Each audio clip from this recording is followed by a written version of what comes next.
Shalom, saudara-saudari terkasih, sidang jemaat yang diberkatinya. Saudaraku, kalau kita mengingat akan apa yang Tuhan Yesus ajarkan di dalam doa Bapa kami, ya, saya bacakan aja Matius pasal yang ke-6, di satu ayat, yaitu ayat yang ke-11, ini selalu bagian dari kalimat-kalimat yang ada di dalam The Lord's Prayer atau doa Bapa kami. Bunyinya demikian. Berikanlah kami pada hari ini makanan kami yang secukupnya. Nah, saya ingin saudara menggarisbawahi akan kata hari ini. Berikanlah kami pada hari ini. Jadi Tuhan Yesus tidak mengajar kita untuk berdoa, berikanlah kami pada tahun ini atau selama 10 tahun ini makanan kami yang secukupnya. Tidak, saudaraku. Nah, ini perlu difahami, saudara. Mengapa Tuhan memakai akan satu kurun waktu yang hanya hari ini? Hanya hari ini, saudaraku.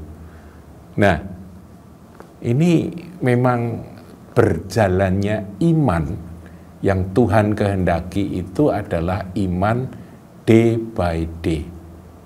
Dan bahkan makanan itu kan kebutuhan yang paling dasar, paling pokok di dalam hidup manusia, betul ya. Dan itu pun Tuhan membatasi hari ini saja. Berikanlah kami pada hari ini makanan kami yang secukupnya. Loh, mengapa? Apa Tuhan itu terlalu pelit sehingga Tuhan tidak bisa memberi makanan yang secukupnya selama 10 tahun atau seumur hidup gitu? Saya kira Tuhan bisa berikan, saudaraku. Ya, beberapa di antara kita cadangan makanan yang ada di rumah kita kan pasti lebih daripada sekedar hari ini. Tapi saya juga ngajak Anda berpikir lebih luas. Misalnya ada makanan tapi orangnya yang sakit kemudian nggak bisa makan, kan sama saja, saudara ya. Ini yang harus kita renungkan, ya. Jadi artinya kita ini harus menyerahkan akan seluruh aspek kehidupan kita day by day kepada Tuhan Yesus. Nah, terus bagaimana dengan hari esok? Bukankah dikatakan serahkanlah segala kekhawatiranmu kepada Dia karena Dialah yang memelihara kamu. Jadi kita ini harus belajar untuk menyerahkan kekhawatiran sehari, tapi juga untuk hari esok. Karena apa? Karena Tuhan ingin melatih kita untuk menjalani hidup ini sekarang dan besok kita serahkan kepada Tuhan. Makanya ada ayat di akhir dari pasal 6 ini, yaitu ayat 34, saudara, Matius 6:34, dikatakan, sebab itu janganlah kamu khawatir akan hari besok. Tidak boleh khawatir untuk hari besok. Besok bagaimana? Ya terserah Tuhan. Karena hari besok mempunyai kesusahannya sendiri. Kita kan tidak tahu besok ada apa, saudara. Ya, hari-hari ini, saudara, kalau kita membaca di sosmed, analis perekonomian, ya, itu berbicara hal-hal yang menakutkan tentang hari esok. Tahun ini susah, tahun depan gelap, katanya perekonomiannya, saudaraku. Ya memang benar. Dikatakan bahwa karena hari besok mempunyai kesusahannya sendiri. Jadi kita serahkan kesusahan hari besok, yaitu urusan besok. Dan kita percaya Tuhan adalah penguasa langit dan bumi, penguasa hidup kita. Dialah yang memelihara kita karena kita adalah anak-anaknya. Dia pelihara kita hari ini dan Dia akan pelihara kita esok. Jadi mari kita serahkan semua kekhawatiran kita untuk hari besok itu kita serahkan sepenuhnya kepada Tuhan kita. Kemudian kalimat terakhir, kesusahan sehari cukuplah untuk sehari. Jadi kalau kita punya masalah sehari, selesaikan hari ini, besok ada kesusahan sendiri. Sangat sederhana Tuhan Yesus mengajar, tapi inilah perjalanan iman yang sesungguhnya dari anak-anak Tuhan. Kita menyerahkan akan hidup kita day by day. Nah, saudaraku, saya membaca akan sebuah cerita, ini ilustrasi, ini dongeng, saudara. Menarik ceritanya, yaitu tentang seorang raja yang suka untuk turun nyamar ya, menyamar menjadi rakyat jelata untuk turun ke rakyatnya, ke kehidupan nyata di rakyatnya, untuk mengetahui bagaimana kehidupan sesungguhnya di luar istana. Raja itu menyamar menjadi seorang pengembara dan dia berjalan sampai di suatu rumah di desa. Nah, di rumah itu dia dengar suara nyanyian pujian dari seorang laki-laki yang tinggal sendirian di tempat itu, di rumah kecil gubuk tersebut. Nah, dia tertarik dan dia mengetok pintu. Permisi, shalom gitu ya. Nah, kemudian dari dalam nyanyian itu terhenti, ya, jadi rupanya nyanyi sendiri, nyanyian itu terhenti, dan kemudian dibukakan pintu dan ada seseorang ya sudah setengah umur dengan wajah yang cerah ceria, sukacita, dan berkata, ada apa? Apa yang bisa saya bantu? Ramah sekali gitu ya. Nah, sang raja yang nyamar ini masuk ke dalam rumah itu dan berkata, apa boleh saya singgah? Saya belum makan malam, jadi saya ini agak lapar. Langsung direspon oleh si tuan rumah. Oh, mari sahabat, masuk. Ini saya sedang makan. Mari kita makan bersama, temani saya. Langsung, saudaraku. Dan sang raja itu pun duduk dan dia kagum dengan cerah cerianya dan kebaikan hati, keramahan dari si tuan rumah ini. Makanannya sangat sederhana, rumahnya juga sangat sederhana, saudaraku, orang miskin. Makanannya sederhana tetapi bisa dimakan, dan ternyata waktu sang raja menikmati roti, menikmati beberapa lauk pauk yang ada itu, dia rasakan enak juga ternyata ya makanan rakyat kecil ini, meskipun itu makanan yang murah harganya. Kemudian pengen tahu, sang raja bertanya, saudaraku, Anda baik hati sekali ya mau menerima saya. Oh, puji Tuhan, saya sudah diberkati hari ini sehingga saya bisa berbagi berkat kepada seorang pengembara seperti Anda. Itu adalah berkat istimewa, itu adalah anugerah Tuhan buat saya. Saya bisa menyalurkan akan sedikit apa yang ada pada saya, itu makanan sederhana ini. Nah, sang raja pun manggut-manggut dan kemudian dia tanya, pekerjaan saudara ini apa? Oh, saya ini tukang sepatu. Kemudian dia tunjukkan beberapa peralatan sederhana yang ada. Nah, Anda punya toko? Enggak, saya tukang sepatu kelilingan. Jadi tadi sepanjang pagi saya keluar rumah dan saya keliling dan saya menjajakan akan jasa saya untuk memperbaiki sepatu. Dan dari hasil yang hanya beberapa keping uang itu, saya bersyukur dan saya belikan makanan. Habis. Kaget sang raja. Loh, berarti hasilmu hari ini habis untuk makanan ini?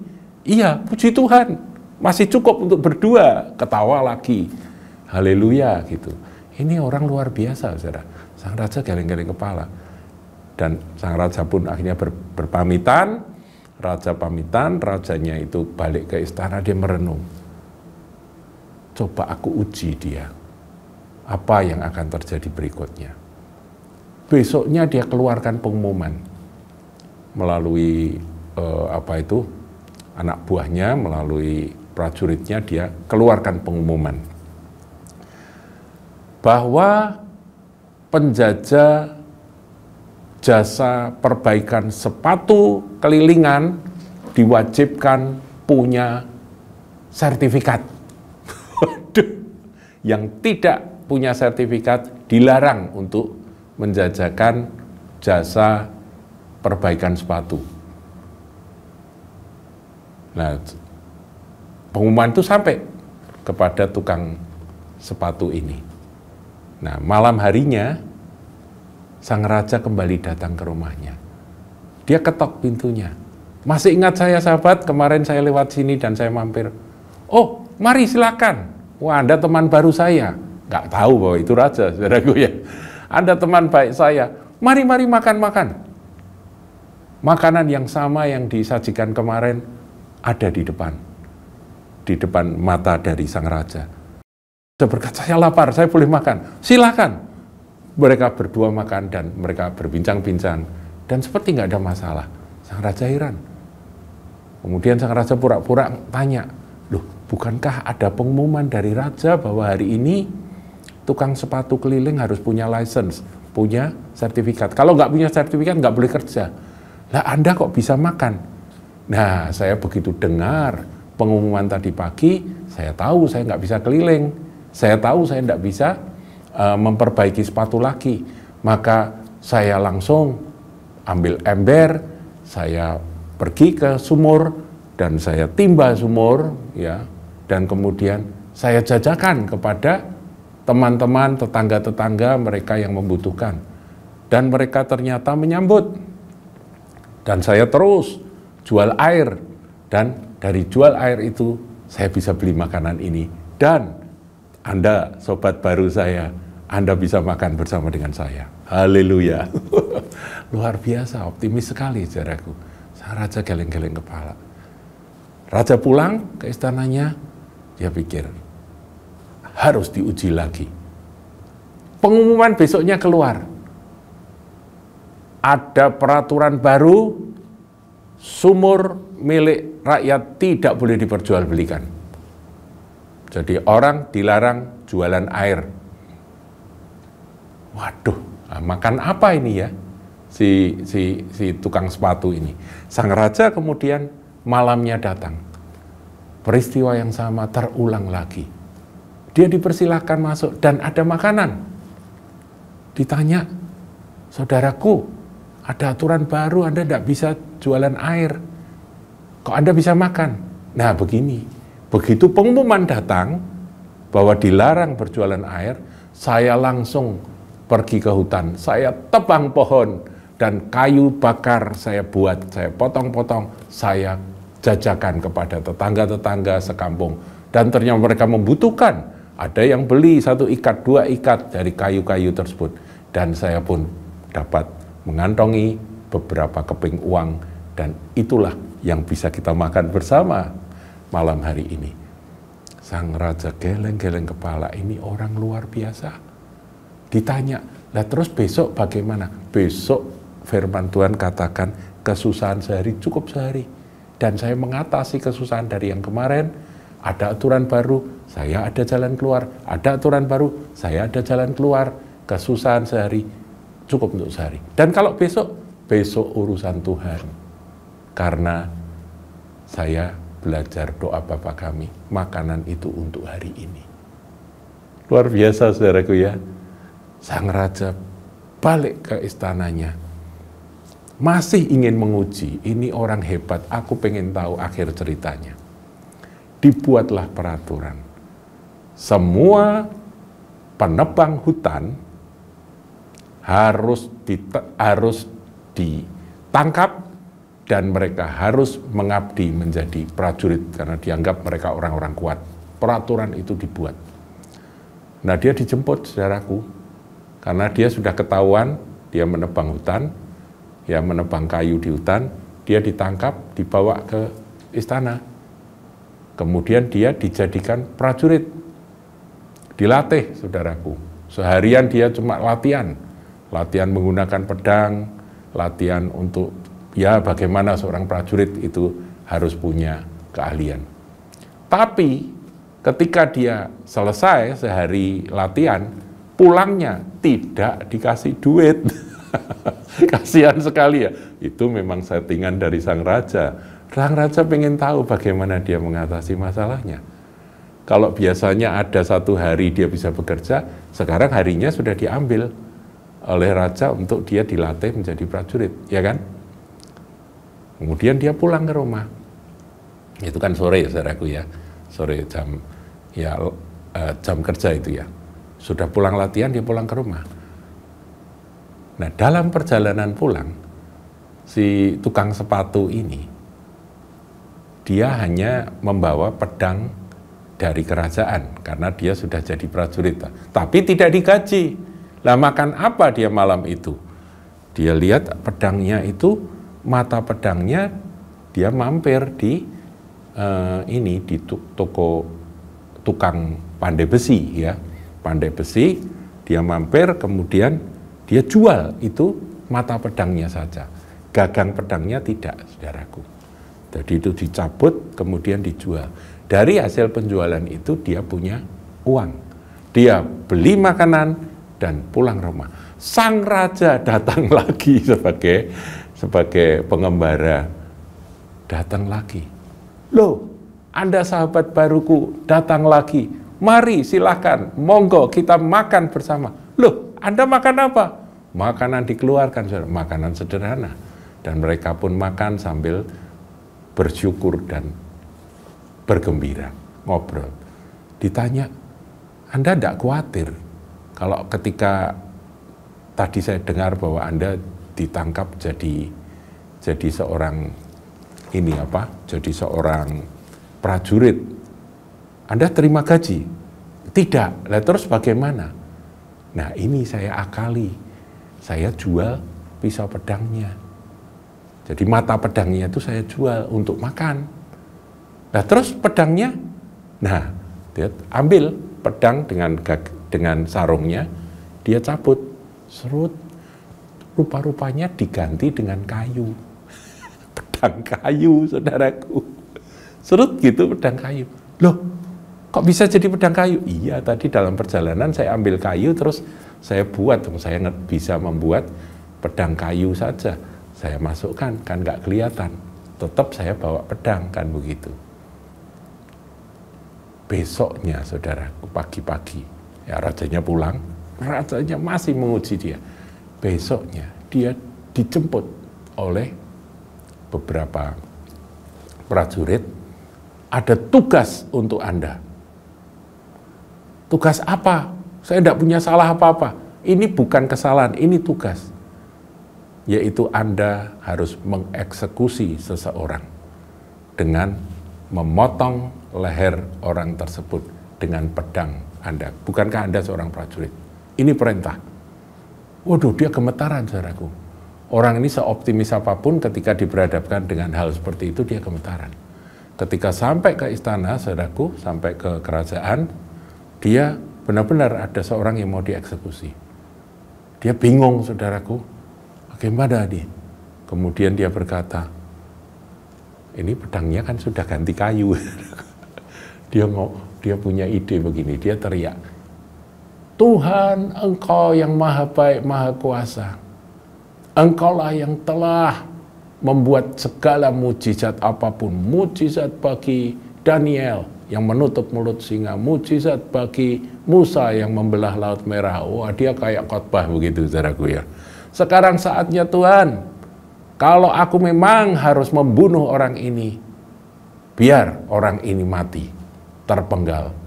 Tapi kalau tidak, Engkau ubah pedangku ini menjadi kayu.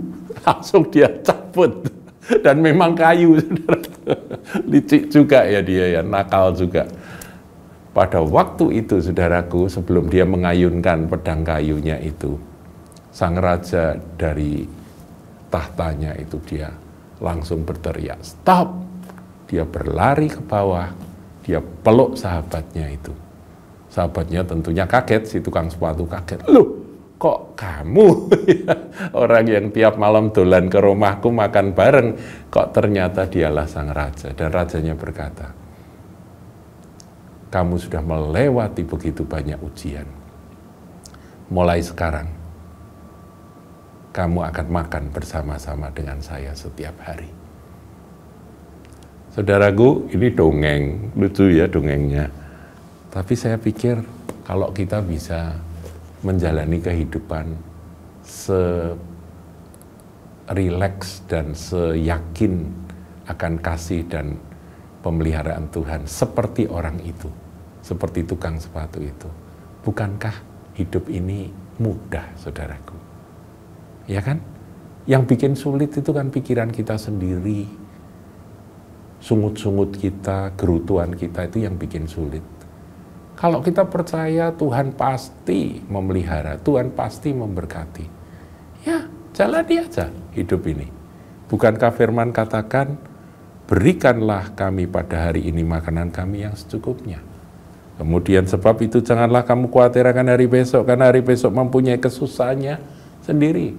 Besok ada aturan baru, besok ada aturan baru lagi. Ada aja jalan keluar. Sampai ketika dia sudah sangat terpaksa menjual akan mata pedangnya. Dan dia ganti dengan kayu. Itu pun menjadi sesuatu yang menjadi jalan keluar. Tetapi sesungguhnya Sang Penguasa di atas segala sesuatu, Tuhan kita, Bapa kita di sorga, dalam nama Yesus, Tuhan yang Maha Kuasa mengawasi kita, sehingga Dia kita boleh mempercayakan segala sesuatunya. Haleluya, Tuhan Yesus memberkati.